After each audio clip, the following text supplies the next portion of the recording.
La Biblioteca. Git. De Gustavo Uliarte. La carta de Eusebio. Como consecuencia de las tensiones producidas en el Concilio de Nicea del 325 después de Cristo, por la ruptura con las iglesias de tendencia arriana, más las generadas por el término homoousios o igual sustancia, que podrían interpretar la divinidad como de propiedades materiales. Eusebio escribe esta carta procurando aclarar el tema.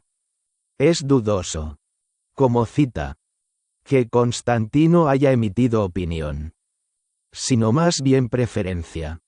El concepto de engendrado en cuanto al Hijo se basa en el Salmo 2.7. Aquí es tomado como hecho sucedido antes de la fundación del mundo, y no como profético en la venida en carne, lo que en principio no sería consistente con las declaraciones en la carta a los hebreos en cuanto a que el Cristo es la imagen de su sustancia, lo que implicaría que antes de ser engendrado en el sentido existencial, el Padre no tendría imagen o resplandor de gloria, o tuviese otra. Lo mismo con el término. Más del Hijo dice: tu trono, oh Dios, o por el siglo del siglo. Carta de Eusebio de Cesarea a los hermanos de Cesarea. Amados, probablemente habéis tenido algún indicio de lo sucedido en el gran concilio convocado en Nicea, en relación con la fe de la Iglesia, puesto que el rumor generalmente supera el relato verdadero de lo que realmente ocurrió. Pero para que con este solo informe no os forméis una valoración errónea del asunto, hemos creído necesario presentaros, en primer lugar, una exposición de la fe que proponemos en forma escrita, y luego un segundo que ha sido promulgado, consistente en el nuestro con ciertas adiciones a su expresión. La declaración de fe que presentamos, que al ser leída en presencia de nuestro piadosísimo emperador, pareció contar con aprobación universal, se expresó así. Según lo que recibimos de los obispos que nos precedieron, tanto en nuestra instrucción, en el conocimiento de la verdad, como al ser bautizados, como también lo hemos aprendido de las Sagradas Escrituras, y de acuerdo con lo que hemos creído y enseñado en el ejercicio de las funciones de presbítero y del propio oficio episcopal. Así ahora creemos y les presentamos la clara confesión de nuestra fe en nuestro Salvador, que se encarnó y vivió entre los hombres, que sufrió y resucitó al tercer día, y ascendió al Padre, y vendrá de nuevo en gloria para juzgar a vivos y muertos. Creemos también en un solo Espíritu Santo. Creemos en la existencia y subsistencia de cada una de estas, que el Padre es verdaderamente Padre, el Hijo verdaderamente Hijo, y el Espíritu Santo verdaderamente Espíritu Santo, así como nuestro Señor, al enviar a sus discípulos a predicar el Evangelio, dijo: Id y haced discípulos a todas las naciones, bautizándolos en el nombre del Padre, y del Hijo, y del Espíritu Santo. Respecto a estas doctrinas, mantenemos firmemente su veracidad y declaramos nuestra plena confianza en ellas. Estos han sido también nuestros sentimientos hasta ahora, y los mantendremos hasta la muerte. Con firme adhesión a esta fe, anatematizamos toda herejía impía, en presencia de Dios Todopoderoso y de nuestro Señor Jesucristo. Testificamos que así hemos creído y pensado con todo nuestro corazón, desde que nos hemos autoconocido correctamente, y que ahora pensamos y decimos lo que está en perfecta consonancia con la verdad. Además, estamos dispuestos a demostrarles con evidencias irrefutables y a convencerlos de que en el pasado hemos creído y predicado así. Cuando se propusieron estos artículos de fe, no parecía haber fundamento para oposición. Es más, nuestro muy piadoso emperador mismo fue el primero en admitir que eran perfectamente correctos y que él mismo había albergado los sentimientos contenidos en ellos. exhortando a todos los presentes a darles su asentimiento y suscribirse a estos mismos artículos, acordando así en una profesión unánime de ellos. Con la inserción, sin embargo, de esa sola palabra, homoousios, igual sustancia. Una expresión que el propio emperador explicó que no indica afecciones o propiedades corpóreas. Y, por consiguiente, que el Hijo no subsistió del Padre ni por división ni por abscisión. Pues dijo que una naturaleza inmaterial e incorpórea no puede en modo alguno estar sujeta a ningún afecto corpóreo. Por lo tanto, nuestra concepción de tales cosas solo puede ser en términos divinos y misteriosos. Tal fue la visión filosófica del tema adoptada por nuestro sapientísimo y piadoso soberano. Y los obispos, a causa de la palabra homoousios, redactaron esta fórmula de fe.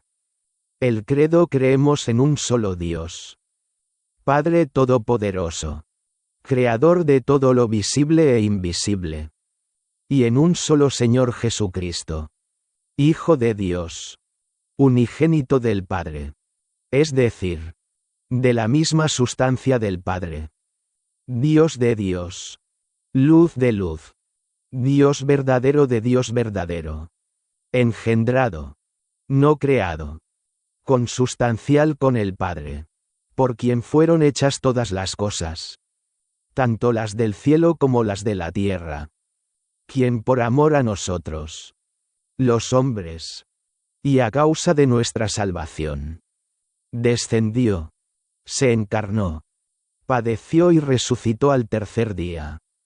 Vendrá a juzgar a vivos y muertos. Pero a quienes dicen, hubo un tiempo en que no existía, o fue hecho de la nada, o que el Hijo de Dios es creado, mutable o susceptible de cambio.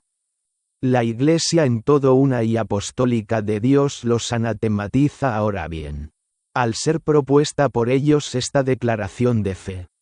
No descuidamos investigar el sentido distinto de las expresiones, de la sustancia del Padre, y consustancial con el Padre. Después de lo cual se formularon preguntas y respuestas. Y se definió claramente el significado de estos términos.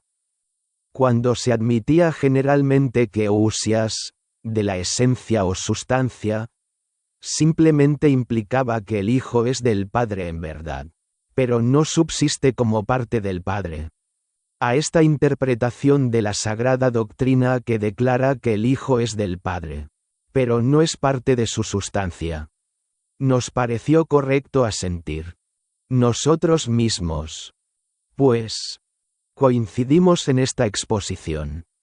Tampoco nos quejamos de la palabra homoousios en relación con la paz y por temor a perder la correcta comprensión del asunto. Por las mismas razones, admitimos también la expresión engendrado, no creado, pues hecho, dijeron.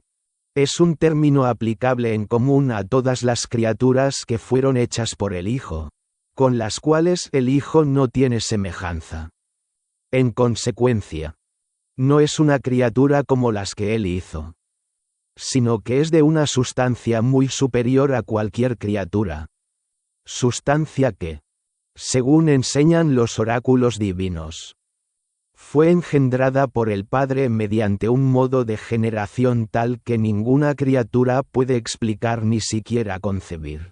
Así también, habiéndose discutido la declaración de que el Hijo es consustancial con el Padre, se convino en que esto no debe entenderse en un sentido corpóreo, o de cualquier manera análogo a las criaturas mortales, por cuanto no es ni por división de sustancia, ni por abscisión, ni por cambio alguno de la sustancia y poder del Padre.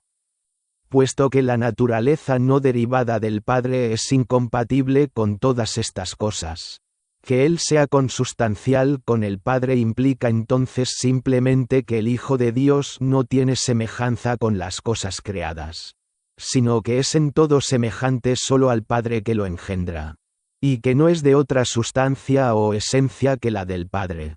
A esta doctrina, así explicada, nos pareció correcto asentir, sobre todo sabiendo que algunos obispos eminentes y escritores eruditos entre los antiguos emplearon el término homoousios en sus discursos teológicos acerca de la naturaleza del Padre y del Hijo.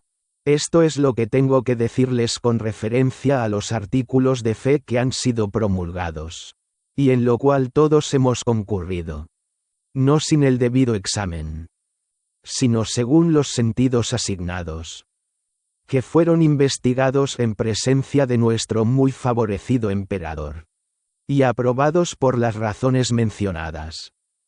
También hemos considerado inofensivo el anatema pronunciado por ellos después de la declaración de fe, porque prohíbe el uso de términos ilegítimos, de los cuales casi todos ha surgido la distracción y conmoción de las iglesias.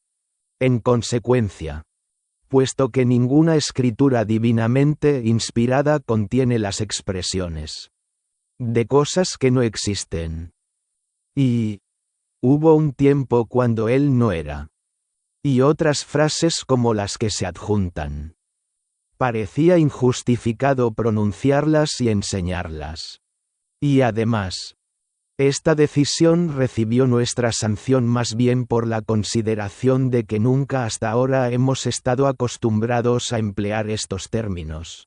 Consideramos necesario, amados, informarles de la cautela que ha caracterizado tanto nuestro examen como nuestra coincidencia en estas cosas, y que por motivos justificables resistimos hasta el último momento la introducción de ciertas expresiones objetables mientras éstas no fueran aceptables, y los recibimos sin disputa. Cuando después de una madura deliberación al examinar el sentido de las palabras, parecieron estar de acuerdo con lo que originalmente habíamos propuesto como una sólida confesión de fe. Fin.